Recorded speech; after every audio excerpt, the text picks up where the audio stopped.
Good morning from Panhandle Outdoors, America's only daily outdoor TV show. Your source for fishing, hunting, and information for folks who enjoy the great outdoors. Now sit back, relax. It's Panhandle Outdoors. Good morning, folks. Welcome to Panhandle Outdoors in Winston, Chester. Glad to hear this Friday morning and things are looking up with our weather, which is brought to us by Haney Technical Center at the corner of Baldwin and Highway 77.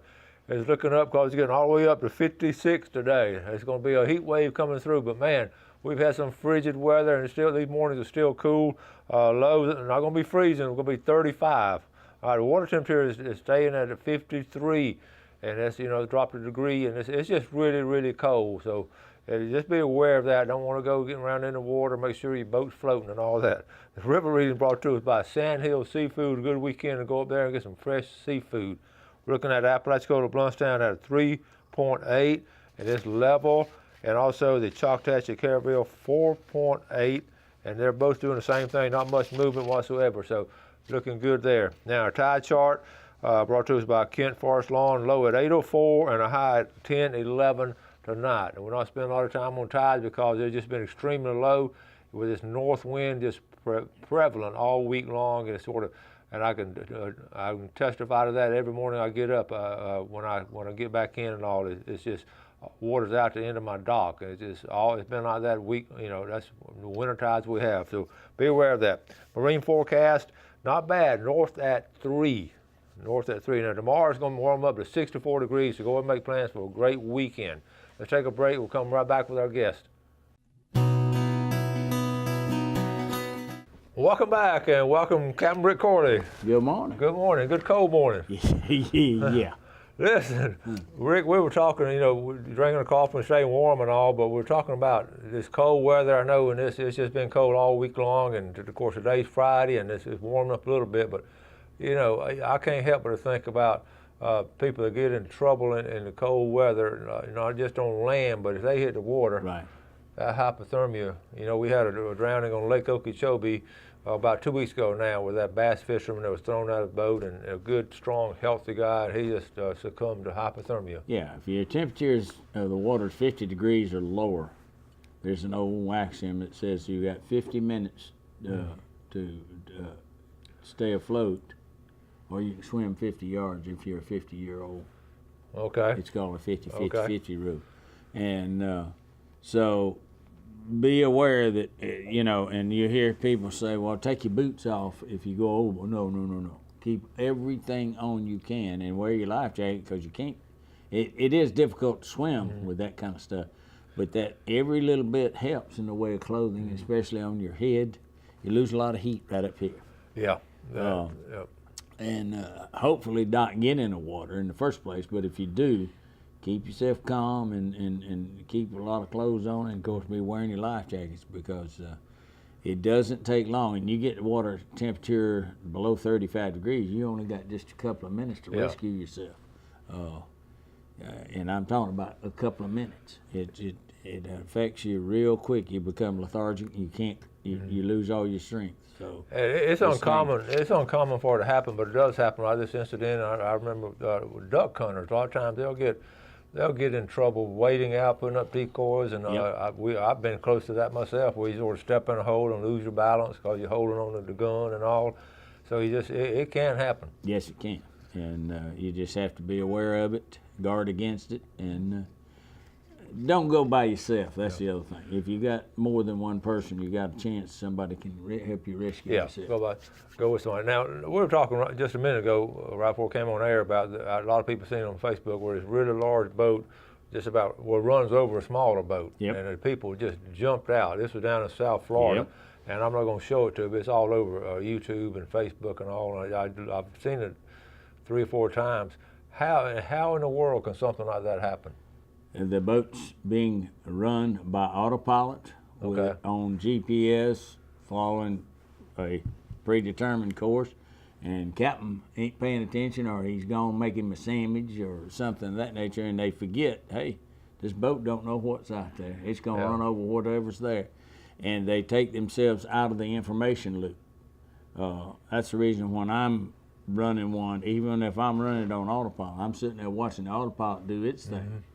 because I want to know what's going on. And I like putting in a waypoint and going to that, and then put in another waypoint and go to that. By me putting a waypoint in, I'm in the information loop. If you're outside that loop, you don't know what's going on, and the boat's doing its own thing, and you can get somebody killed real easy that way. Well, miraculously, it was two men and a woman, and they jumped out. They jumped out. It was almost like a movie scene, like they were actors, but they jumped out, and that boat went running over them. Yep. And what surprised me, though, was the speed of the boat. It seemed like it was going pretty fast, too. Oh, yeah. Yeah. So I guess, we look back on the development of electronics over the years with boats and all. You always go back to the early fishermen when they come out of the Remember when past. we had the Viking hit the rocks out here? That's right.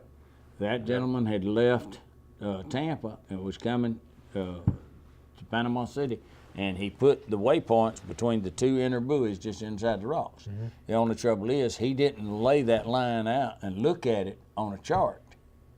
He just put in those coordinates and thought, okay, GPS will take care of it. But the rocks extended across that course line so that when he was coming in and it was at night, he hit the east jetties. Mm.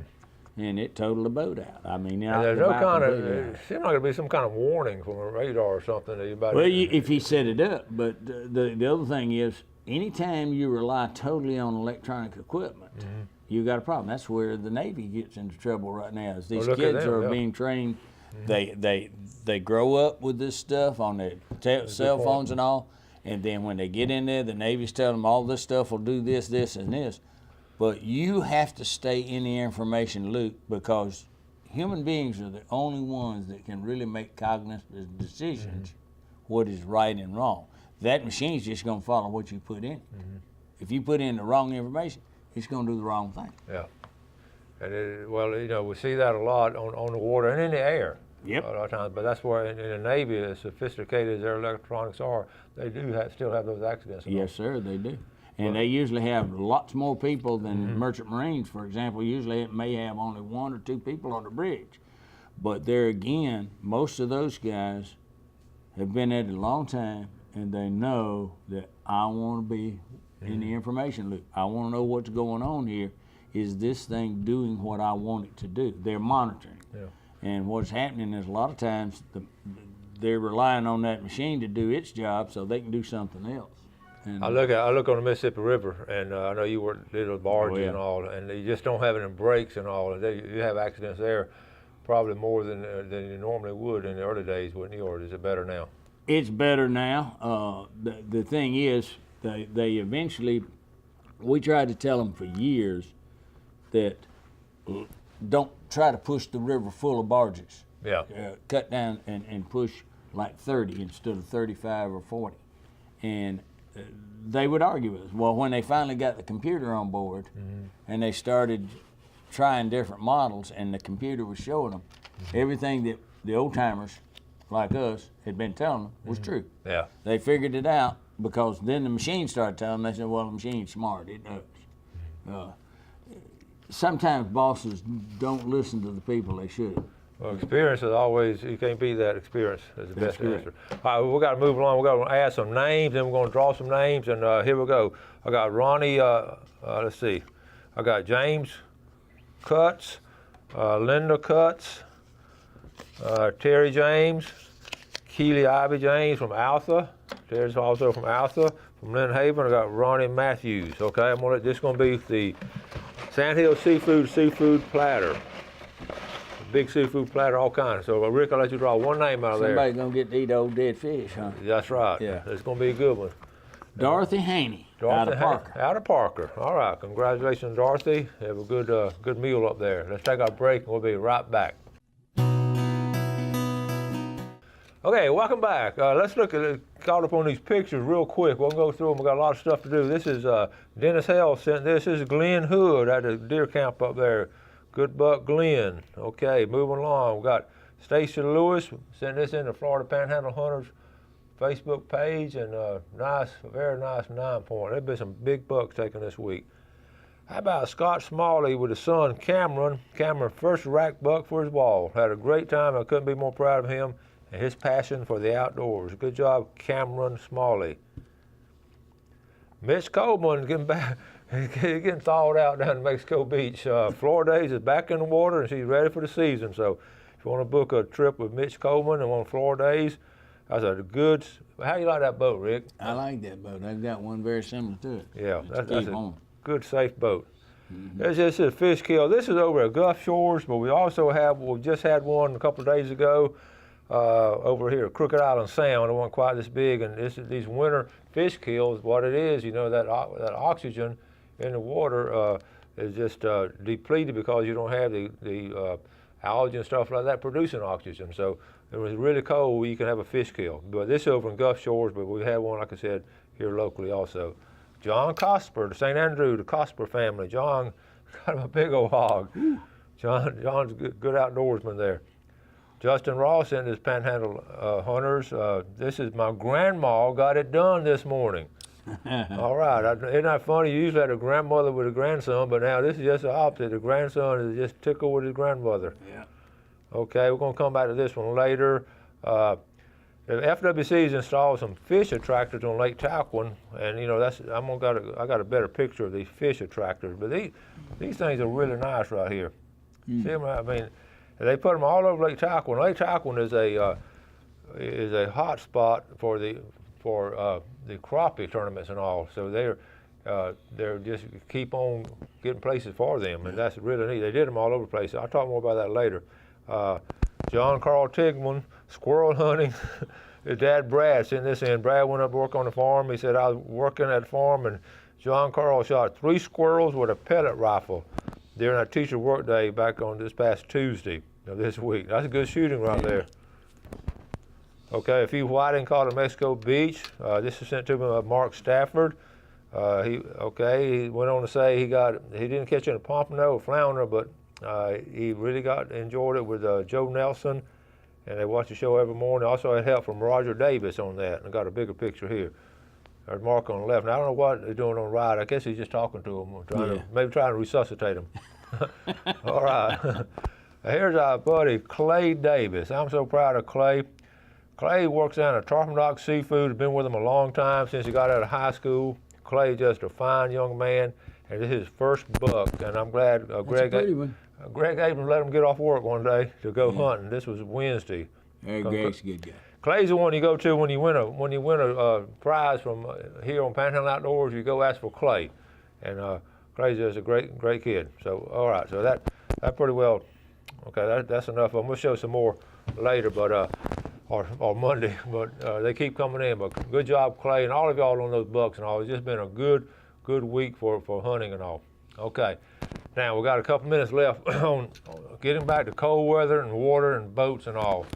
Well, we want to make sure people's boats don't freeze up. So what do we want to do? Well, you want to when you take it out of the water, you want to drain your water off anything that you can, because standing water now will freeze in a heartbeat. I mean, if you got any, you want to winterize for sure. If you're gonna leave your boat sit anywhere, one of the other things you can do too, though, is take a 100-watt bulb. Okay. And that's a good idea. And put a cover over the boat, and then put that 100-watt bulb in there. Make sure it won't touch anything, because it gets hot. That's what you want, is an incandescent that'll get hot. So it'll produce enough heat just to keep the chill off. Water expands. That's the biggest thing, is once it gets in something, and when it freezes, it expands, and that's how it breaks stuff. So you got to do the same things you do your house or your car and that type of thing. Other than that, remember that the foot on the outboard will hold some water if you don't tilt it down. Now, what's the chance of it? It's not going to freeze in most places. I mean, down here. I mean, not it's pretty normally, safe down here. Yeah. When you get down, like this morning when I got up, it was 24 degrees. Yeah. I wouldn't want to leave any water in anything outside right now, because that is low enough that salt water, for example, doesn't freeze at 32. It freezes at 28 degrees. But when you go below 28, now salt water becomes a problem. So. Well, we had a part of the show this week, I think on Tuesday morning show, we talked about advantages of cold weather. And there's a lot of advantages of cold weather. Yes. And I asked some of the viewers to send me, I made a list of about 8 of them, I think, and I asked some of the viewers to send me some. And Mark And I got some from Graham Jones. Graham Jones sent one. Graham up there said, you know, we forgot about this now when we let the Deer Point Dam down, okay, the drawdown. This really cold weather is really good on killing all those invasive plants. Yeah. So thanks Graham Jones for sending that to me. I didn't add that the other day. Well, a lot of the bugs too that you need to get some of them that actually kill the larvae off. So, example, I found out something the other day. I didn't know that flu, when you get low humidity, flu is worse.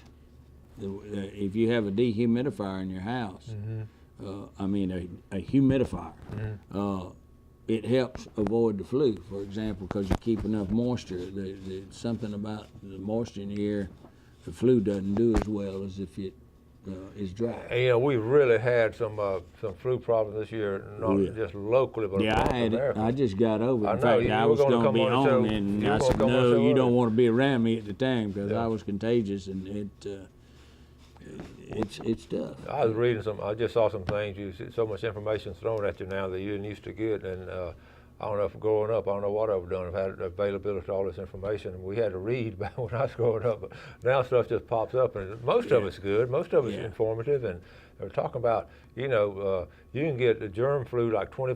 They prove you can get it from 25 feet away. Yep. And I always thought you had to be, you know, touching everything and all, but you can actually get it. No, if you sneeze and those particles go, that's the reason they tell you put your in your arm and don't sneeze just out in the open air. Cause they still say one of the best things to do is just keep washing your hands and keep, you know. Yeah, you go on a cruise ship, nearly every door, right by the door, there's a thing of Purell. Where you can wash your hands. And I was talking to a lady the other day. I stopped at IHOP and was having breakfast, and I heard her talking, and I turned around and I said, well, she was asking certain questions, you know, and people said, well, I don't know. I said, well, I have run some cruise ships, and I can tell you, when you go through a door, look for the Purell dispenser and wash your hands every time, because you're touching those doors that everybody else does. That's true. And you're in a captured audience there aboard ship. Same way on staircases and Sarah. As a kid, I used to slide down them. I don't even touch them now if I can help it. All right, we got to draw a couple more. This is the Tarpon Dog Seafood. The first one will be a $20 gift certificate. All right, let's see who wins this. Let's take it old Clay. No, we got two. Okay, you put one back and okay. Ted Gagne from Lynn Haven. $20 right there. All right, draw one more. This is going to be for the big red snapper. The real big old red snapper. Yeah. Chad Fineff. Yeah, Blue Creek. Blue Creek. That's up in Liberty County. That's between Hosford, Sword, and Telogia. Everybody knows where Blue Creek is. Okay. All right, what we're going to do, we got to quickly get to our fishing game forecast, and we'll be right back. Hey, thanks for coming on. Absolutely. All right, be right back.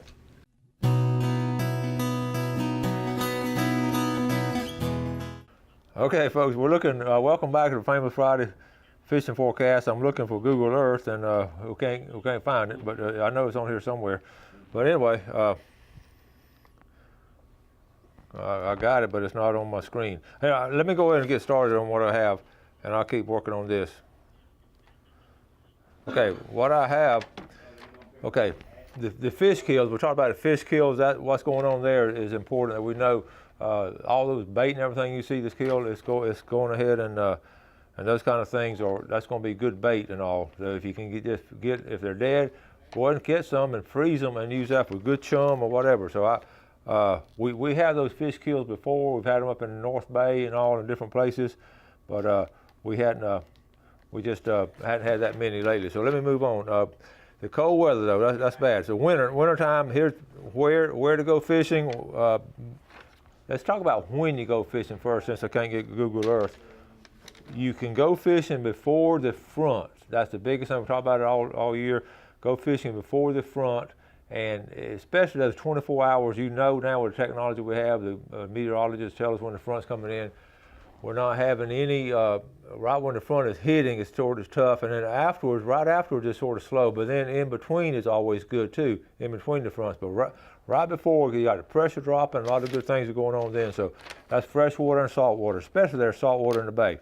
All right, now, bass fishing. Bass fishing has been excellent. Bass fishing, you saw that string of bass that Kyle Brooks had. That was like almost 28 pounds for 5 fish out of the Apalachicola River. That's really, like I said on Tuesday's show, that's almost legendary to catch something like that. So that's really good. The crappie fishing has been excellent too. About 2 weekends, they're having a big tournament up at Lake Talquin, and this time of year, freshwater fishing is excellent. Now, in general, also, I wrote down PPC. Okay, really want to go. You want to fish the pass for P, also the pockets. Okay, for the bottom holes, you know, where the trout are, and then the creeks. So PPC in the wintertime. Now the pass is starting to, you know, it comes and goes with a pass. So if you can get those redfish, they're catching them off the jetties right now. Also piers for the P. The piers have been good. Mexico Beach pier has been repaired, and I got word that a lot of snowbirds fishing off the Mexico Beach pier and catching a variety of fish, but it's not they haven't been catching a lot of fish, but catching a big variety. Also, the Panama City Beach pier, they're catching some whiting out there and an occasional redfish. So all the fish are being caught. The bridge at East Point, it comes across at East Point right there. The old bridge, the sheephead is starting to come in now. This month and part of the next month, the sheephead is going to be strong. So just keep the ones you're going to eat and let the others go back, especially if you've got a lot of eggs in them and all. Fishing below the Deer Point Dam has been really slow. Burnt Mill Creek has been really hot. I just wrote it off of what I've heard this week. Burnt Mill Creek has really been hot now. A lot of kayakers have done real well over there. And Crooked Creek is the second best. Okay, so keep that in mind. Carabel, I talked to Sea Quarters this week. They've been real slow down there. And Apalachicola Bay, it is cold weather. There haven't been a lot of fishing in Apalachicola Bay.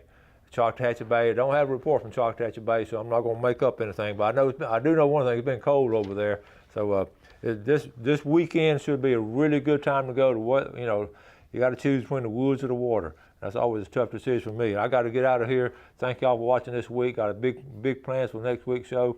And you do something good for your fellow man today. Have a great day, and God bless. Thanks for watching America's only daily outdoor TV show, Panhandle Outdoors with Winston Chester, featuring hunting, fishing, and other activities and information to help you enjoy the great outdoors. Join us next time for Panhandle Outdoors.